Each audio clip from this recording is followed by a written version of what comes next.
Hi, my name is Mrs. McCrary, and this video is about the endocrine system. This is falling under a series from the unit Biological Bases of Behavior, and this particular unit just covers the biological processes that influence human behavior. So, to start with, we have been really focusing on the nervous system, which is the body's electrochemical communication process.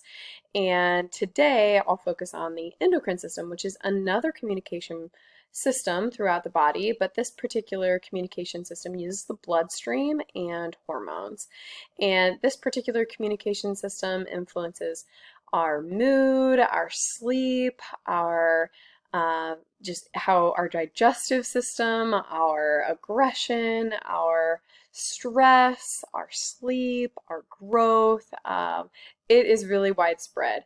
And so we'll start with how is this system different from the nervous system, but more specifically, how is the hormone, which is the chemical, different than the neurotransmitter, which is the chemical in the nervous system. So hormones and neurotransmitters are really similar in that they are both chemical messengers. They are both sending messages throughout the body.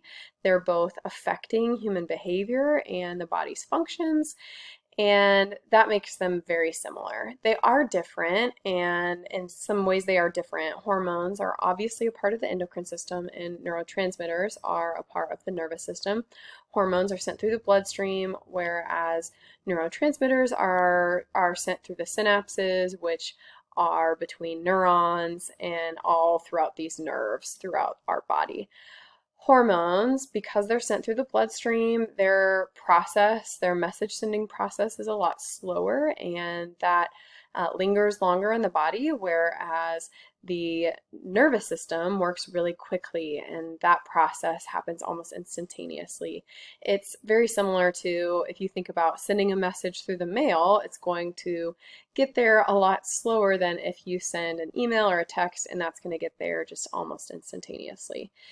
So another thing that makes these systems kind of unique is that there are some hormones that are chemically identical to neurotransmitters, and that allows them to diffuse across a synapse and excite or inhibit a neuron. And this is seen with epinephrine, which is both a hormone and a neurotransmitter.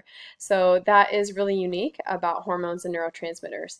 You can see in the chart on the screen, there are many glands within the endocrine system that are producing hormones that travel throughout the bloodstream. And so you can take a look at that and see the different hormones and their functions throughout the body.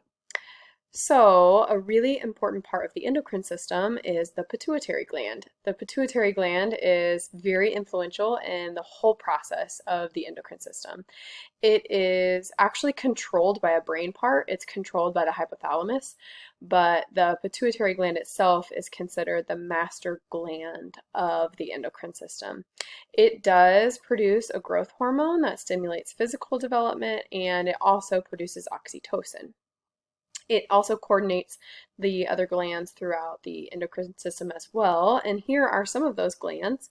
So on this diagram, you can see all of the different parts, the glands, and all of the different parts of the endocrine system. So you can see the hypothalamus at the top. That's the brain part that is in control of this system, and it's in control of the pituitary gland. The pituitary gland is the master gland of the endocrine system, and its responsibilities are secreting different hormones, such as growth hormones and oxytocin. There is the pineal gland, which produces and regulates melatonin, and melatonin is best known for its role in sleep and sleep patterns, and it's also a sleep pattern is also known as a circadian rhythm. The thyroid gland is responsible for the body's metabolism. The parathyroids are responsible for controlling calcium in the blood, which then in turn controls the calcium in the bones and the strength of the bones and the bone densities. The adrenal glands this might sound familiar because you might have heard of adrenaline before. The adrenal glands are responsible for secreting cortisol, which is the body's stress hormone. The pancreas regulates the level of sugar in the blood, which is really important for the digestive process and managing how the body uses sugar for energy, and that's the pancreas. The last two are reproductive organs, and they're unique to males or unique to females. The ovaries are organs in the endocrine system that are found in women. They secrete estrogen and progesterone. The testes are organs in the endocrine system that are found in men that secrete testosterone.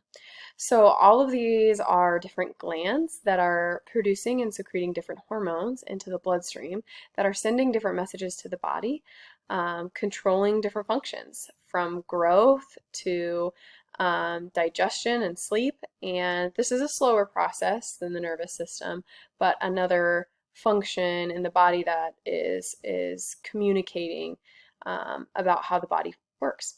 So that's the endocrine system. I hope it was helpful, and definitely reach out if you have questions.